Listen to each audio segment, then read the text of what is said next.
Ring offers a first look at its home security drone. Ring showed off a concept device it promised would be coming to homes at some point in the future. The Always Home Cam is a mini drone designed to zoom around your home, patrolling for intruders when you weren't in. Now, at CES 2023, the company offered us a first real-world look at the hardware in flight, although it's still reluctant to commit to a release date or a price. The whole package looks more like a kitchen countertop gadget, a smart bread bin, or similar, rather than a security drone. It's a little larger than it looks in Ring's initial demo videos, although not by very much. And while it doesn't look like any other drone on the market, it certainly sounds like one. If you've ever annoyed a pet with a toy mini drone, then you can expect a similarly disgruntled animal whenever this thing is on patrol.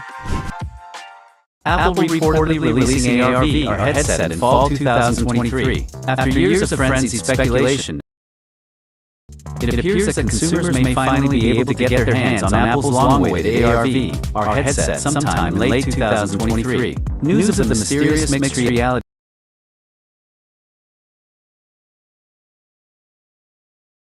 functionality.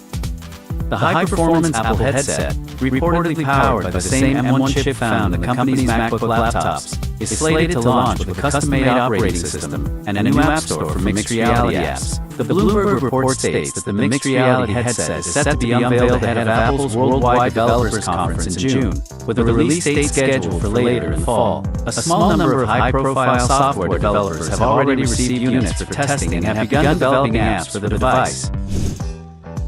All-electric Candela C8 production flying boat. Whether flying or sailing, Candela brings the production version of electric hydrofoil C8 watercraft CES 2023 in Las Vegas. The design envisions the future of sustainable waterborne travel as it silently flies above the waves with maximum efficiency. The Candela C8 debuts high-speed yet efficient performance at CES 2023. The watercraft, 28-foot long, for sailors, long range at sea using electric. It can reach a top speed of 30 knots and can cruise for over 2 hours at 20 knots. The boat is the Swedish brand's first production day cruiser equipped with their electric hydrofoil system. The hydrofoils enable the craft to fly above the waves, reducing water friction by 80%.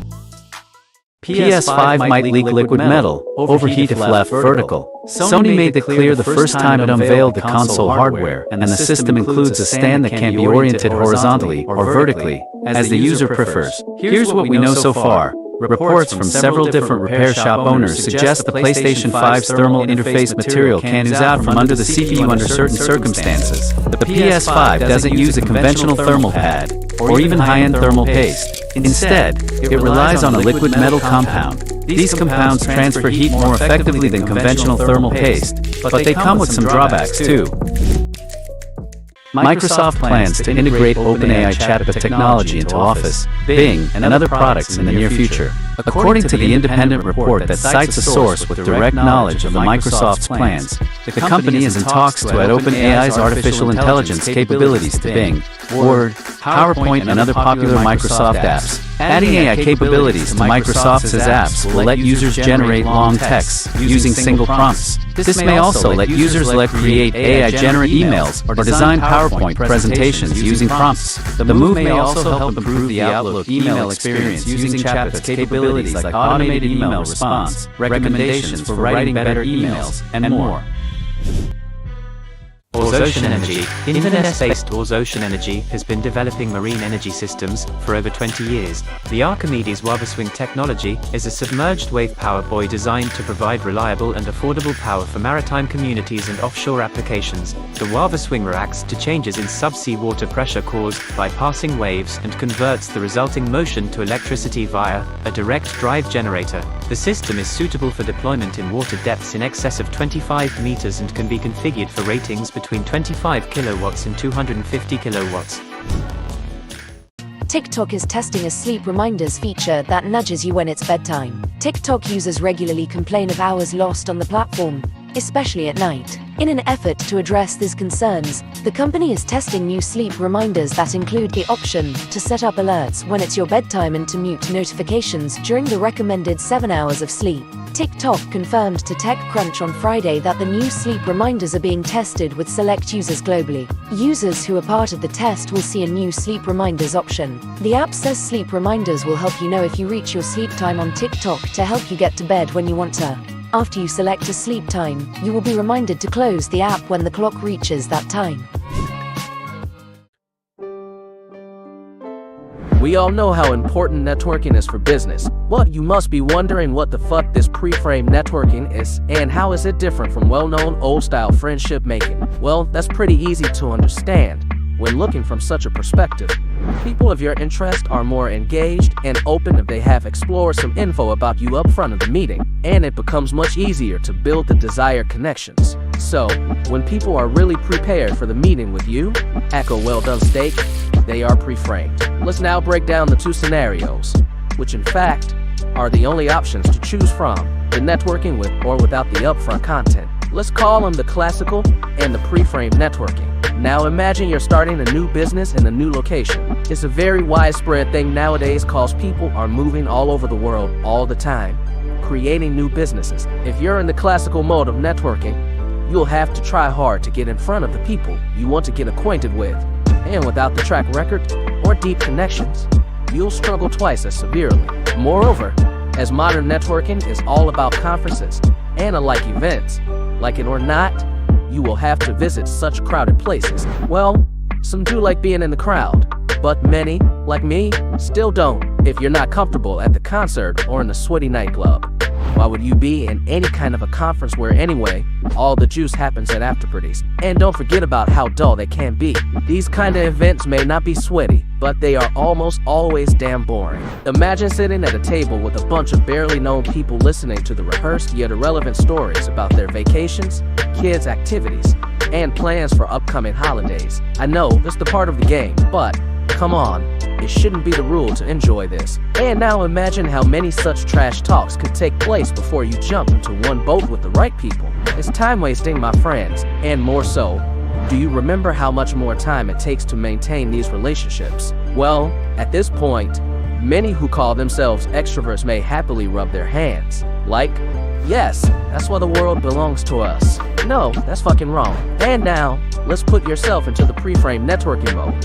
What does this mean? Well, firstly, this approach is suitable for any kind of business in any location, whether it's a new place or a new business. Why? Because you can create the content from the comfort of your home and contact people of your interest just by direct messaging them via Instagram or Facebook.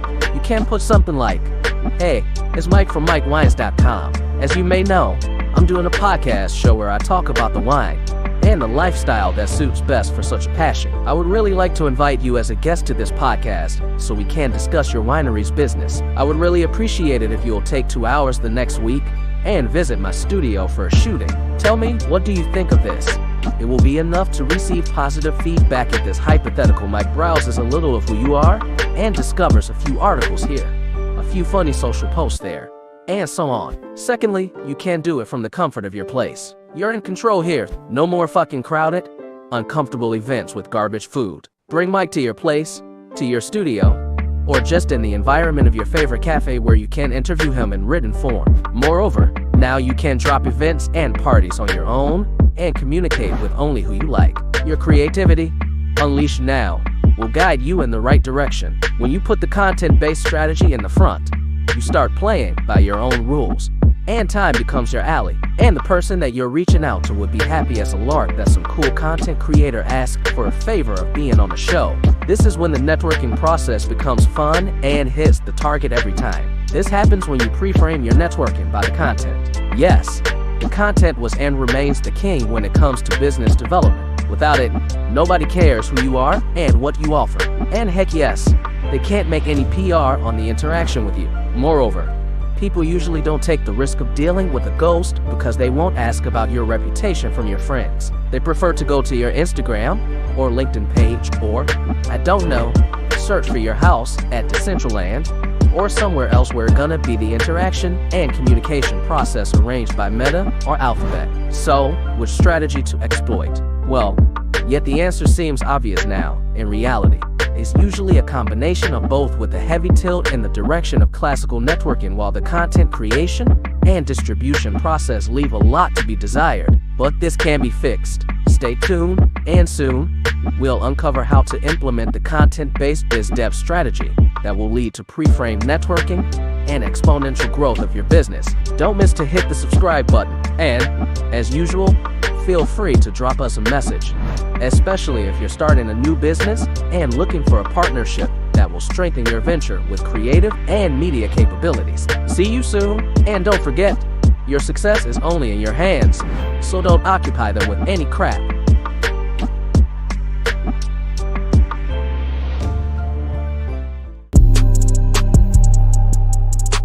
How can people live in a world where everything is automated? People have been worried about machines taking jobs for a very long time. As early as 1930, John Maynard Keynes was warning about the new scourge of technological unemployment, which he termed unemployment due to our discovery of means of economizing the use of labor outrunning the pace at which we can find new uses for labor. In short, automating ourselves out of a paycheck.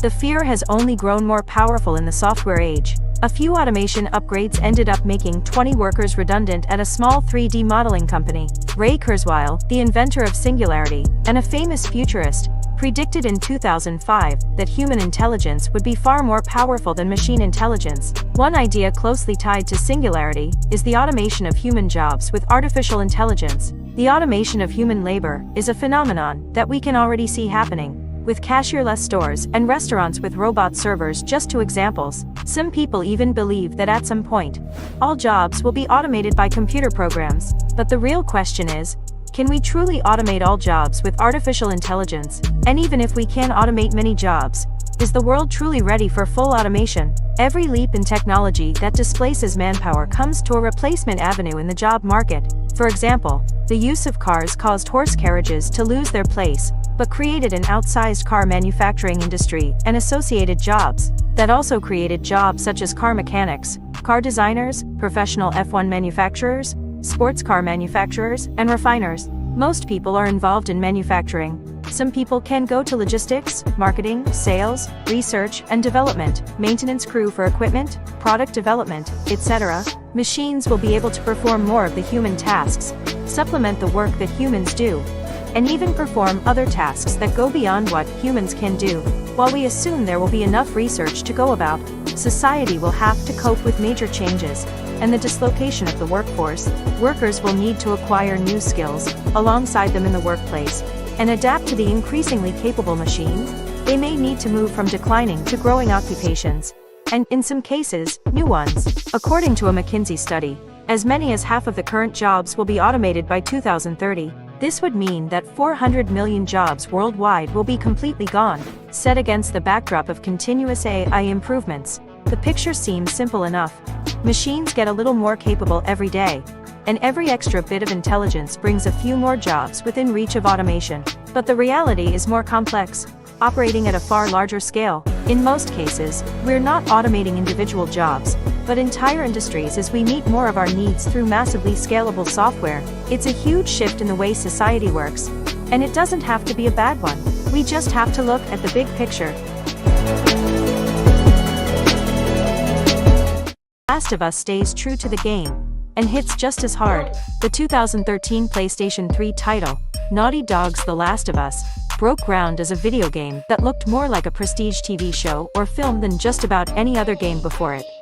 Players took on the roles of Joel, a long-grieving father-turned-black market smuggler who suffered a measurable tragedy at the start of a zombie outbreak, and 14-year-old Ellie, an orphan who has only ever known the post-apocalypse militarized and zombie-ridden America. The zombies in The Last of Us aren't the undead. Instead, they are humans infected with the real-life cordyceps fungal infection, which takes over the brain functions of creatures, mostly insects. In The Last of Us, humans are susceptible to this, and become manic, ravenous monsters. Ring offers a first look at its home security drone. Ring showed off a concept device it promised would be coming to homes at some point in the future. The Always Home Cam is a mini drone, designed to zoom around your home, patrolling for intruders when you weren't in. Now, at CES 2023, the company offered us a first real-world look at the hardware in flight, although it's still reluctant to commit to a release date. or a price. The whole package looks more like a kitchen countertop gadget, a smart bread bin, or similar, rather than a security drone. It's a little larger than it looks in Ring's initial demo videos, although not by very much, and while it doesn't look like any other drone on the market, it certainly sounds like one. If you've ever annoyed a pet with a toy mini drone, then you can expect a similarly disgruntled animal whenever this thing is on patrol. Apple reportedly releasing AR/VR headset in fall 2023. After years of frenzied speculation and eager anticipation, it appears that consumers may finally be able to get their hands on Apple's long-awaited AR/VR headset sometime in late 2023. News of the mysterious mixed reality headset's pending release comes just days following the announcement of a new HTC headset with AR functionality. The high-performance Apple headset, reportedly powered by the same M1 chip found in the company's MacBook laptops, is slated to launch with a custom-made operating system and a new app store for mixed reality apps. The Bloomberg report states that the mixed reality headset is set to be unveiled ahead of Apple's Worldwide Developers Conference in June, with a release date scheduled for later in the fall. A small number of high-profile software developers have already received units for testing and have begun developing apps for the device.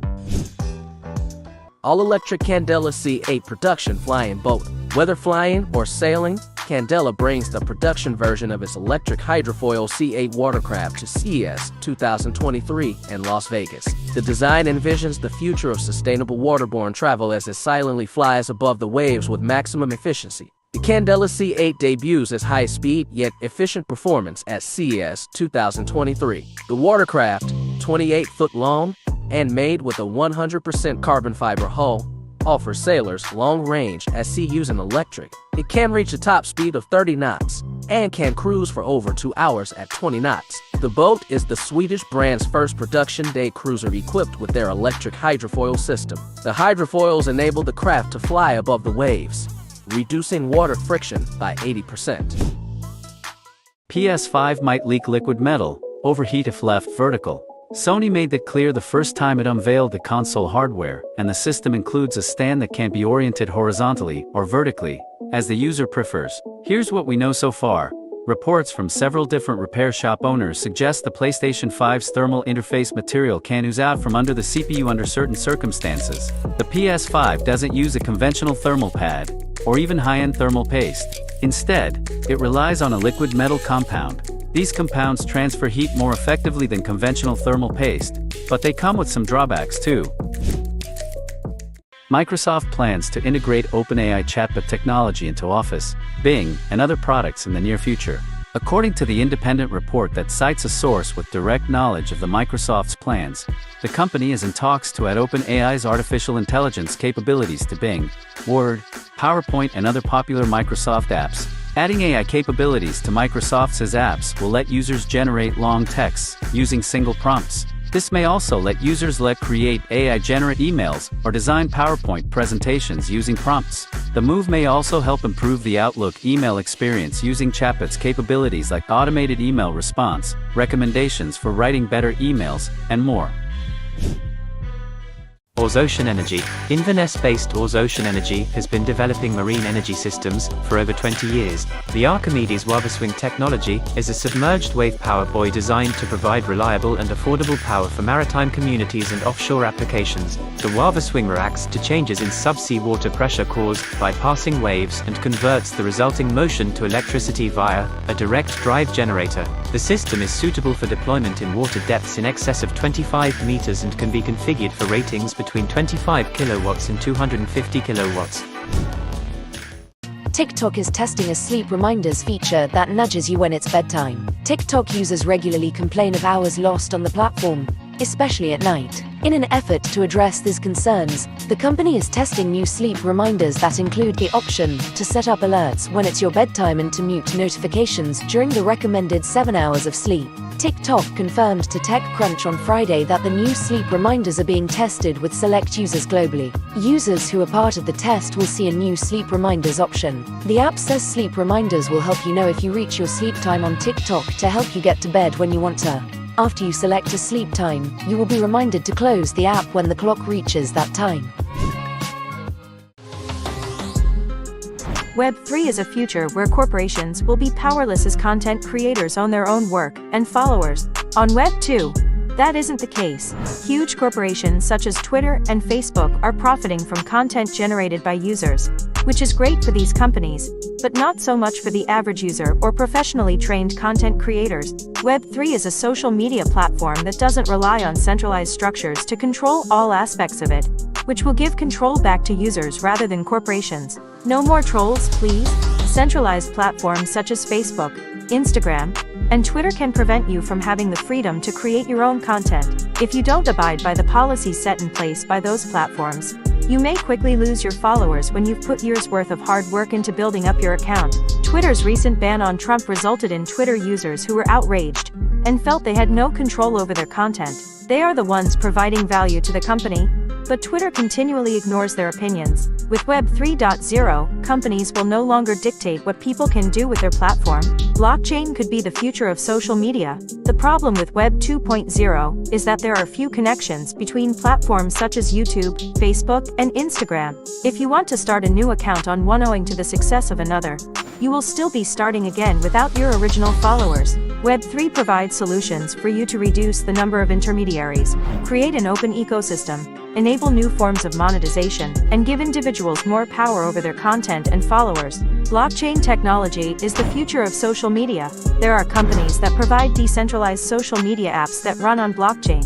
If a user wants to link their blog post and followers with a cryptocurrency wallet, Lens, for example, will generate a non-fungible token that can be used across platforms. This allows the user to monetize without dependency on any one platform.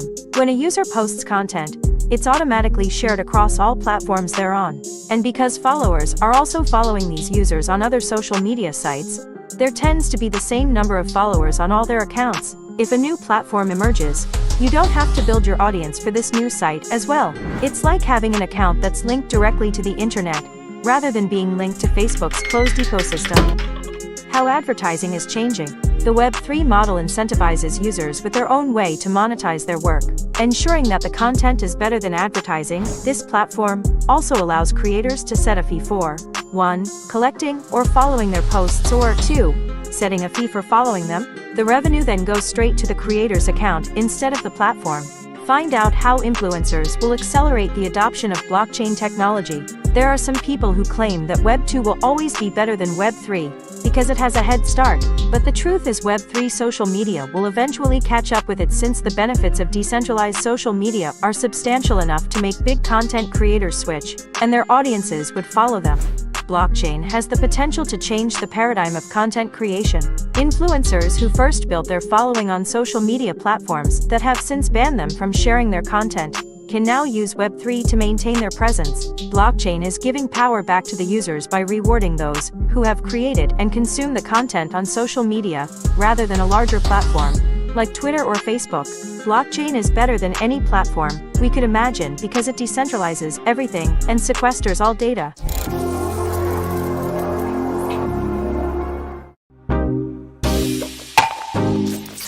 The art world AI issue. Algorithms can now mimic any artist. Artificial intelligence and machine learning affect technology and play an increasing role in the creative industries by ushering in a new era of AI-generated art. The term artificial intelligence was coined relatively recently in 1955, but the idea of smart machines that do our bidding has far deeper roots, going back to the ancient myths of Greece, India, and China. Perhaps that's why AI impacts our imagination, and why, in recent years, there's been so much hype surrounding the technology. But AI is not a myth, nor is it a magical machine. It's a technology like any other that has reached a new plateau in productivity after decades of research. Cheap processing power and abundant data have made this possible, and AI and machine learning are now useful tools in various fields, including astronomy, healthcare, transportation, and art. Artificial intelligence is growing at a breakneck pace. It has emerged in recent years as a powerful tool to mimic the human process of creating art. Imagine creating a digital painting without ever picking up a paintbrush, or instantly generating storybook illustrations to accompany the words. AI has even gotten smart enough to generate its own works of art. Some tools available today are becoming more advanced and getting proficient at creating surprisingly realistic images. It's not enough for an AI system to just generate content. To realize AI's potential to push creative expression forward, People should be able to shape and control the content a system generates. It should be intuitive and easy to use so people can leverage whatever modes, gestures, eye movements, or even sketches to bring their vision to life. But what usually happens to useful technologies is that they disappear or are not embraced. Any technology destined to change the world needs scrutiny, and AI, with its combination of huge imaginative presence and very real, very dangerous failings, needs that scrutiny more than most. Services like DALL-E 2, Midjourney, Crayon Party, and Iman have taken the world by storm. The internet's response to these crazy yet sometimes eerily realistic generations has been overwhelming, and even scandalous. One of the drawbacks of AI is that it can lead to job cuts or replace some professions because of automating away or taking over all human tasks, including those in art, film, and other creative industries. So what do artists really think of these services? Some creatives fear for their livelihoods, because a new generation of AI image tools can reproduce an artist's signature style. One of these artists is the famous Swedish artist Simon Stellenhage, known for haunting paintings that blend natural landscapes with the eerie futurism of giant robots, mysterious industrial machines, and alien creatures. Stellenhage has argued while borrowing from other artists is a cornerstone of a living, artistic culture. He dislikes AI art because it reveals that kind of derivative, generated goo is what our new tech lords are hoping to feed us in their vision of the future. Earlier this week, Stellenhage appeared to experience